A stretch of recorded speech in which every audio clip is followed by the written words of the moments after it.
The neurological impact of childhood trauma is far more than emotional. It's physiological. Early emotional pain doesn't just shape personality, it rewires brain development and nervous system responses. If you've ever wondered why you overreact to certain things, freeze under pressure, lose time in spirals of worry, or feel constantly on edge, the answer might not be who you are. It might be what happened to you. Childhood trauma doesn't just linger in the heart. It lodges in the brain, reshaping how we think, feel, and respond. And unless it's addressed with care and compassion, it can impact every area of your life. Relationships, focus, self-worth, even your physical health. When people hear the word trauma, they often picture only the most extreme: war zones, natural disasters, life-threatening abuse. And yes, those are trauma. But childhood trauma isn't defined only by how dramatic something looks from the outside. It's defined by the impact it has on a developing nervous system that didn't have the support it needed to cope. At its core, childhood trauma is an experience or series of experiences that overwhelms a child's capacity to feel safe, soothed, and supported, and leaves the nervous system organizing itself around survival instead of growth. Sometimes that looks obvious. The death or disappearance of a parent or caregiver, physical, sexual, or verbal abuse, chronic emotional neglect or hostility, growing up around addiction, violence or severe conflict, extreme poverty, instability or unsafe housing, serious childhood illness, operations or accidents, war, political unrest, environmental disaster. But trauma can also come from what many people minimize as not that bad, especially if they were told to be grateful, resilient, or get over it.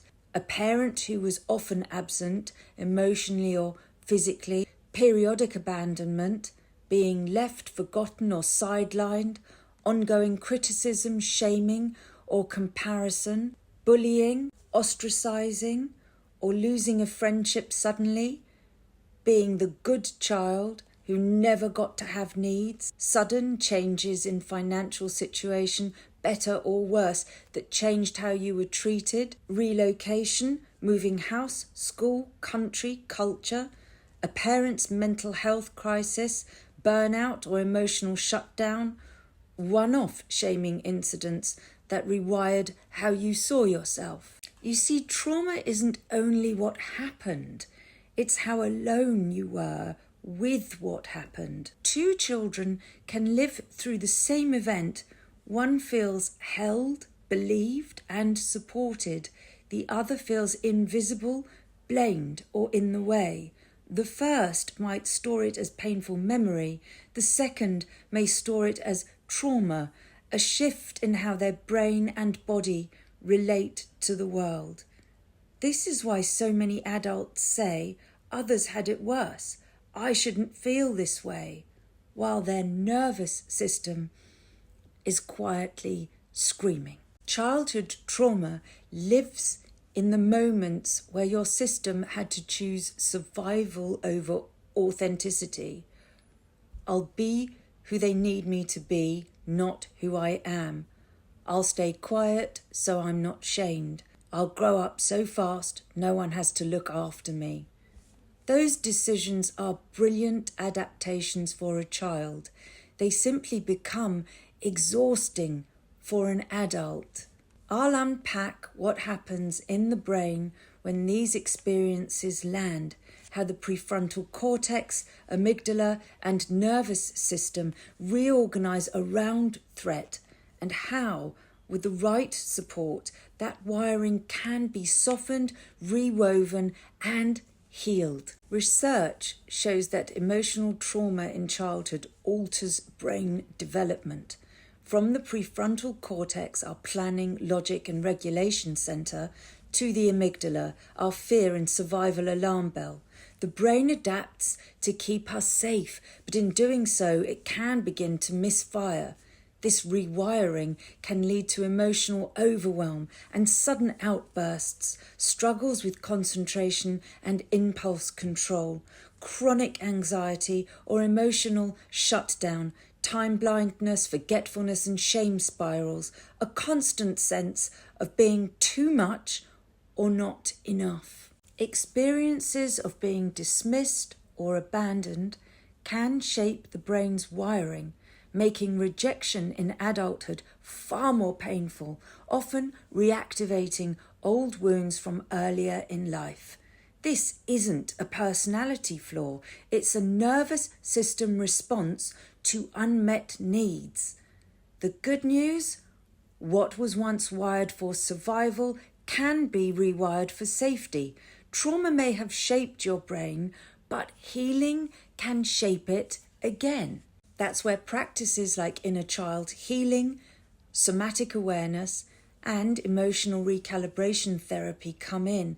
These aren't quick fixes, they are compassionate, body-based approaches to help you reconnect with the parts of yourself that adapted too early and too fast, and invite them to rest.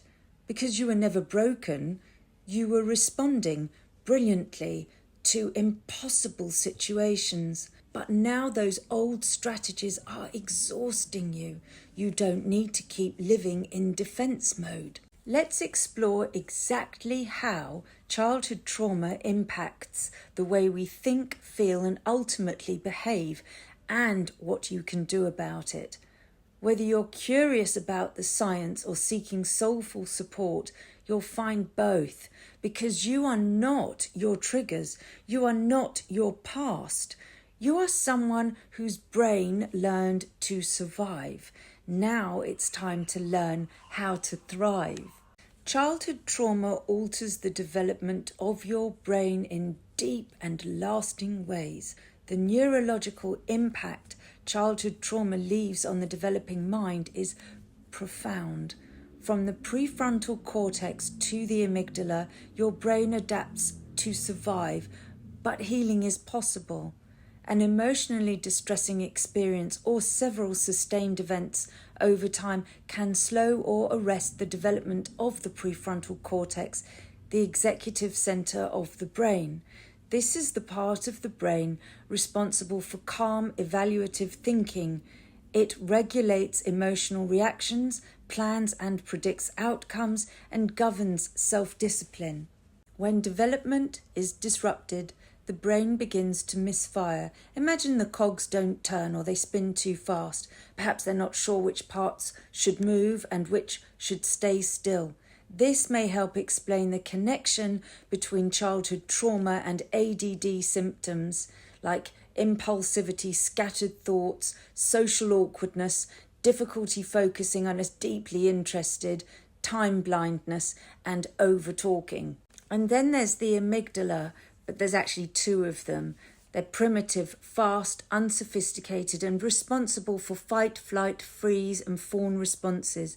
And they process emotional memories, especially those linked to fear. If you've experienced childhood trauma, your amygdala likely developed in hypervigilant overdrive. Neurological research confirms that early trauma can override the typical development of the executive brain, leaving your nervous system dysregulated.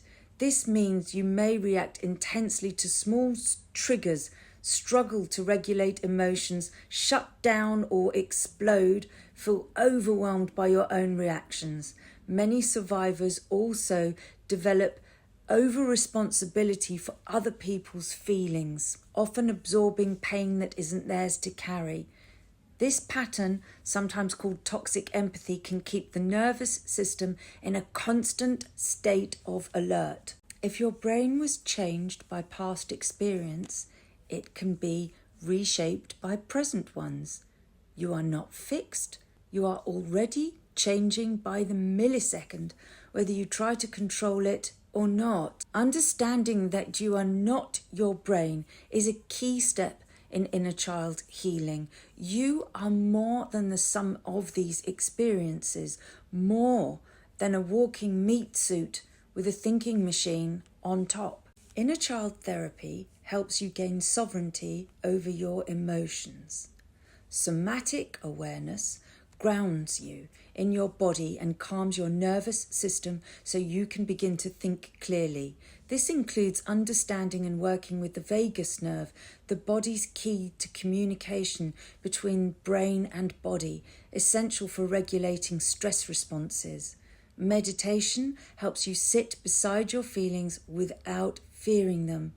Emotional recalibration therapy supports you to rewire thought patterns, challenge belief systems, and heal emotional imprints, not by chasing happiness, but by finding presence, peace, and clarity in the now. When the developing brain senses emotional danger, criticism, unpredictability, neglect, rejection, volatility, it doesn't analyse, negotiate, or reason. It protects. This protection often shows up through the 4 primary nervous system survival responses: fight, becoming reactive, confrontational or perfection-driven; flight, staying busy, overworking, avoiding stillness or emotional intimacy; freeze, shutting down, dissociating, procrastinating, feeling mentally blank; fawn, people-pleasing, self-abandoning, over-accommodating to stay safe. These aren't behavioural flaws, they're physiological reflexes. As a child, these responses may have kept the household calm, preserved connection, or prevented abandonment. As an adult, they can look like anxiety, conflict avoidance, burnout, emotional numbness, or chronic self-sacrifice. Understanding which response your nervous system defaults to is not about blaming yourself. It's about recognizing how wisely your body adapted to survive. For some adults, the long-term neurological impact of childhood trauma doesn't just show up emotionally, it shows up cognitively. Research shows that adverse childhood experiences can affect executive functioning, working memory and focus, impulse control, emotional regulation, time awareness, and task initiation. These changes can resemble or intensify adult ADHD symptoms, not because someone is disorganized, lazy, or careless, but because the brain learned to survive threat long before it learned to prioritize planning, sequencing, or sustained attention. This is sometimes called trauma-adapted attention, a nervous system shaped by scanning, anticipating, managing, and avoiding danger. And while ADHD is a valid neurodevelopmental condition with genetic foundations, trauma may hide it, mimic it, or compound it, especially in women who masked it through achievement, compliance, or self-silencing. So if you've ever wondered, is this ADHD or something else, you're not alone, and the answer deserves compassion, not self-judgment. Where there is childhood trauma, there is almost always an inner critic, not because you're self-destructive, but because as a child, self-blame felt safer than blaming the adults you depended on. If love, stability, or approval were conditional, the nervous system adapted by internalizing messages like be smaller, don't need so much, do better or you'll lose them, your feelings are inconvenient. Over time, that survival strategy becomes an internal narrator, sharp, urgent, restless, trying to prevent rejection, abandonment, disappointment, or chaos. In adulthood, the inner critic may sound like, why can't you just focus? Everyone else has it together. You should be further along by now. Don't say that, you'll ruin everything. But this voice isn't your truth. It's a frightened, younger part of you still trying to keep safe.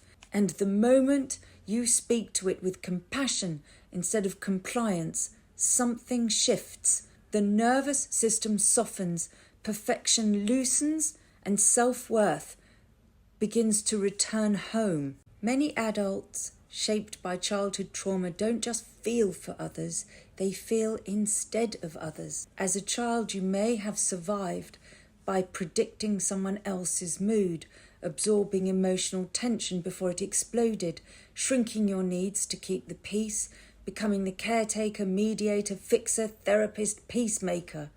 Your nervous system learned that belonging required self-abandonment. So in adulthood, you might overgive in relationships, apologize for having needs, take responsibility for feelings that aren't yours, stay quiet to avoid disappointing someone, confuse love with emotional labor. This isn't empathy, it is survival, and it comes at a cost. Exhaustion, resentment, invisibility, loneliness, chronic dysregulation. Healing doesn't ask you to stop caring, it asks you to stop disappearing. Empathy must include you too. Some trauma responses don't shout, they go silent. Freeze is the most misunderstood of the survival strategies because from the outside it looks like procrastination, inconsistency, disinterest, zoning out, emotional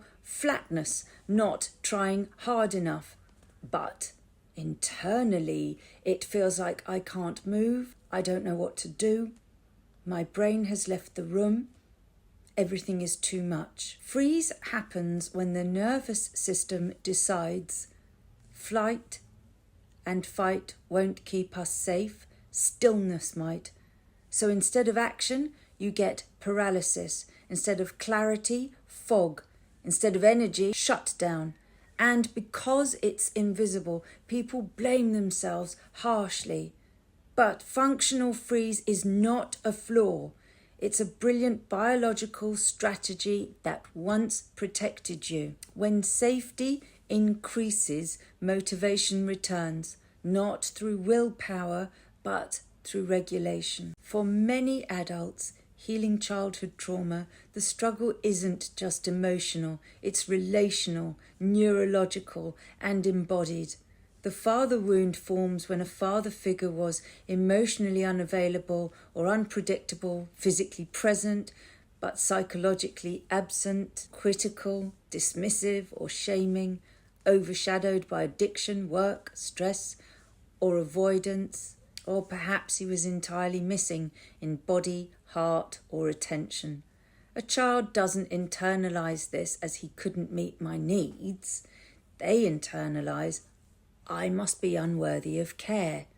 Over time, that imprint becomes difficulty trusting others, attraction to emotionally distant partners, overachievement as proof of worth, fear of asking for help, waiting to be chosen, seen, or approved. Neurologically, the nervous system learns that love equals vigilance, and so adulthood becomes a search for safety that always feels slightly out of reach. The father wound isn't about blaming father, it is about finally belonging to yourself. Where the father wound shapes safety, the mother wound often shapes identity. It emerges when a mother figure was overwhelmed, anxious, or emotionally dysregulated, enmeshed, intrusive, or boundaryless, perfection-focused or performance-driven, loving you only when you were easy, compliant, or pleasing, unavailable due to illness, trauma, depression, or survival pressure. The child adapts by becoming the good one, the quiet one, the caretaker, the peacekeeper, the self-silencer, and in doing so they learn my needs are disruptive, my feelings are too much, connection depends on self-erasure.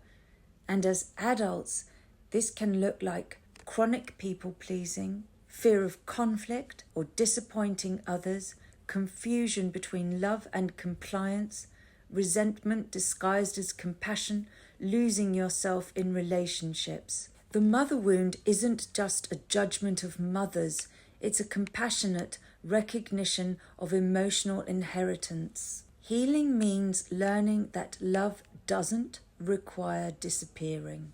When we talk about childhood trauma, we often think about memories, events, or obvious emotional pain. But some of the deepest imprints don't show up in stories at all. They show up in how we eat. Long before we had language, we had feeding. Before we understood love, we understood the feeling of being held, soothed, responded to, or left to manage on our own. Food became the nervous system's first language of safety. Food equals presence. Food equals reassurance. Food equals I exist and I will be met. When the mother wound is present, when a mother figure was overwhelmed, inconsistent, critical, emotionally distant, or intrusive, feeding often becomes the first place where the inner child adapts. The body doesn't just learn what to eat, it learns what hunger and receiving mean. Over time, this can look like emotional eating trauma, using food as regulation when emotional safety is missing, inner child eating patterns, eating to feel held or restricting to feel in control, mother wound and appetite, hunger feeling dangerous, shameful or too much, functional freeze appetite collapse, forgetting to eat, losing hunger under stress. Two opposite behaviours often grow from the same wound. Binging and overeating, I need something to fill what was never given. Food is the only place I feel momentarily held. To restriction, loss of appetite. It's safer to be small, controlled, invisible. If I don't eat anything, I can't be disappointed. To the outside world, this looks like lack of willpower or great discipline. But to the nervous system, it's survival logic. In moments of overwhelm, loneliness, or emotional neglect, the body may reach for food not because it is hungry, but because it is unregulated. This is attachment eating, not comfort eating. The hand that reaches for the biscuit at 10 p.m. is often the child inside asking, "Who is here for me? What do I do with this ache? How do I feel safe without anyone else?" For others, especially those living in functional freeze, the opposite happens. Appetite disappears, hunger feels threatening or irrelevant because the system is busy trying not to feel at all. Why I don't feel hunger is often less about preference and more about freeze, the body going dim to survive its own overload. None of this is a food problem. It's food and attachment. It is the nervous system trying to protect you in the only way it knows, based on patterns learned decades ago. This is why cognitive strategies and diets rarely touch the root. They focus on behaviour when the real issue is somatic hunger, a nervous system shaped by emotional neglect, conditional love, and inherited shame. Inner child healing and emotional recalibration therapy don't start with fixing what you eat. They start with meeting the child who learned very young that hunger might upset someone, receiving might cause withdrawal or criticism, appetite might threaten belonging. When the nervous system begins to feel safe, something profound shifts. Binge eating trauma softens as the body no longer needs food to stand in for love. Restriction loosens as taking up space stops feeling dangerous. Functional freeze begins to thaw and hunger returns as aliveness, not panic. Food becomes nourishment again, not negotiation. Healing is not about undoing the past. It is about teaching the nervous system a new future. Your brain is not a battlefield. It's a garden that survived winter, and slowly, gently, inevitably, spring returns. Childhood trauma can alter the structure and function of the brain, particularly areas like the prefrontal cortex, amygdala, and hippocampus. When a child grows up in an environment of emotional neglect, unpredictability, or fear, the brain adapts for survival, not serenity. The amygdala, the brain's alarm bell, may become overactive, while the prefrontal cortex, responsible for planning, focus, and emotional regulation, can become underdeveloped. This imbalance leads to heightened reactivity, difficulty concentrating, and a persistent sense of danger, even in safe moments. This isn't a flaw in character, it's a physiological response to prolonged stress. It depends, and there is no shame in not knowing yet. Trauma can create attention patterns that look like ADHD, and ADHD can make trauma harder to regulate, so the two often coexist. A trauma-informed clinical assessment can help determine what's neurological, what's adaptive, and what needs support first. But what matters more than the label is this: your struggles make sense and there is a path forward. You really can rewire your brain after trauma. It's neuroplastic, meaning it forms new connections all the way through life. Healing modalities such as inner child healing, somatic therapy, and emotional recalibration therapy work with the body's wisdom to create safety, presence, and new neural pathways through mindful awareness, compassionate witnessing, and nervous system regulation. What was once wired for survival can gradually be rewired for safety, connection, and calm. You are not your trauma. You are the awareness that can transform it. Unresolved childhood trauma often reveals itself through emotional and behavioural patterns, such as feeling easily triggered or overwhelmed, chronic anxiety or emotional numbness, people-pleasing or over-responsibility for others' emotions, difficulty with boundaries, attention or time management, a lingering sense of being too much or not enough. These are not signs of weakness, they are signals from the nervous system asking for safety, support, and integration. Somatic practices help bring the body back online, teaching your system that it's safe to feel. Techniques like grounding, breathwork, yin yoga, and vagus nerve activation calm hyperarousal and reconnect the mind with the body. When paired with trauma-informed therapy, somatic work transforms healing from an intellectual exercise into an embodied experience.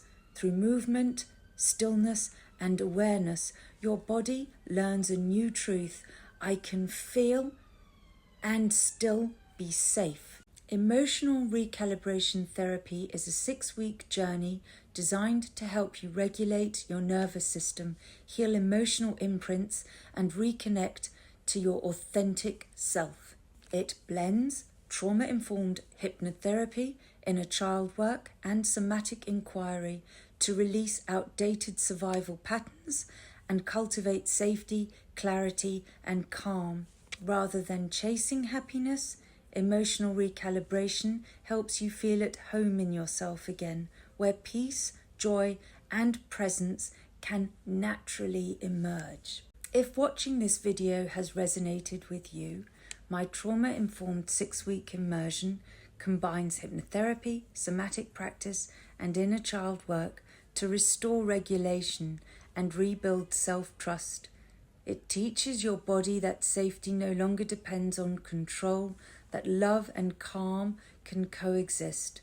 Please feel welcome to book a discovery call. I work both in person and online. You don't have to carry this alone. You're not too much. You're not broken. You're becoming. Thanks for watching.